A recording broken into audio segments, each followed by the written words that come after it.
अपना घर छोड़कर किसी को भी जाना पसंद नहीं है, लेकिन ये सुनकर आपको हैरानी होगी कि एक जीव ऐसा भी है जिसने अपने घर से 4300 किलोमीटर का सफर तय कर कहीं और ही पहुंच गया। ये जीव कौन सा है और ऐसा क्यों और कैसे हो गया, आइए इस वीडियो में जानते हैं।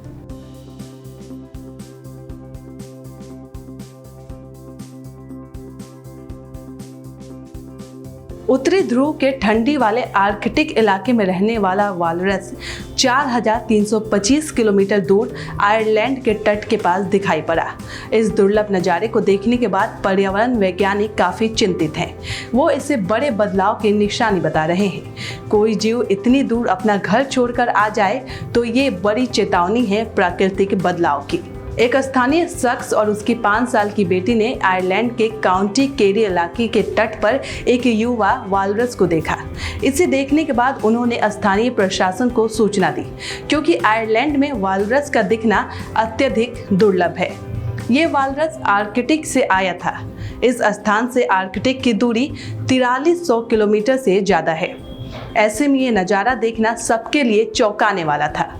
स्थानीय लोगों ने बताया है कि ये पहले काउंटी कैरी के वेलेशिया आइलैंड के तट पर पत्थर पर चढ़ा, फिर कुछ देर बाद समुद्र में गायब हो गया। इसके बाद जब ये वापस आया तो 2 से 3 घंटे तक उसी पत्थर पर लेटा रहा, जिसका वीडियो भी वायरल हो रहा है।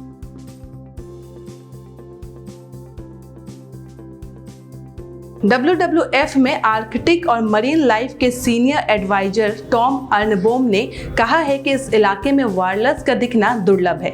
टॉम ने बताया कि इस वालरस का यहाँ तक आना प्रकृति में लगातार हो रहे बदलाव की निशानी है। उन्होंने कहा कि वालरस खाने या प्रजनन की तलाश में यहाँ तक आया हो। ऐसा हो सकता है। कई बार ये 100 से 200 मीटर की गहराई वाले पानी में चले जाते हैं। यहाँ पर ये मसल्स या क्लेम्स खाते हैं। ये एक दिन में हजारों क्लेम्स खाने की क्षमता रखते हैं। इनके विशालकाय शरीर में पचाने की क्षमता बहुत ज़्यादा होती है।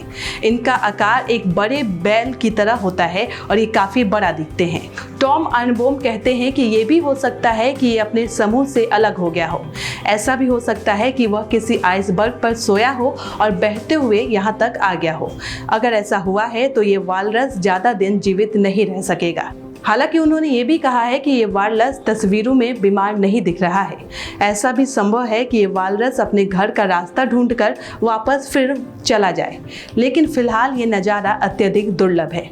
बताया जा रहा है कि 1999 से अब तक ये तीसरी बार है जब वालरस आयरलैंड तक आया है। बता दें कि उत्तरी अंटार्कटिक में 20,000 से ज़्यादा वालरसों का घर है, लेकिन पर्यावरण में हो रहे भयानक बदलाव और जहाज़ों के आने जाने के मार्ग की वजह से इनके घर टूट रहे हैं और ये अपना इलाका छोड़ने पर मजबूर हो गए हैं। ऐसे में इस प्रजाति के जीवन पर खतरा भी मंडरा रहा है और ऐसी विपरीत परिस्थिति में ये जीव विलुप्त भी हो सकते हैं। पर्यावरण में बदलाव और इंसानों की बढ़ती गतिविधियों की वजह से ऐसा होना वाकई हमें संकेत देती है कि अगर अब हम पर्यावरण के प्रति जागरूक नहीं हुए तो बहुत देर हो जाएगी। सब्सक्राइब करें पर्यावरण पोस्ट।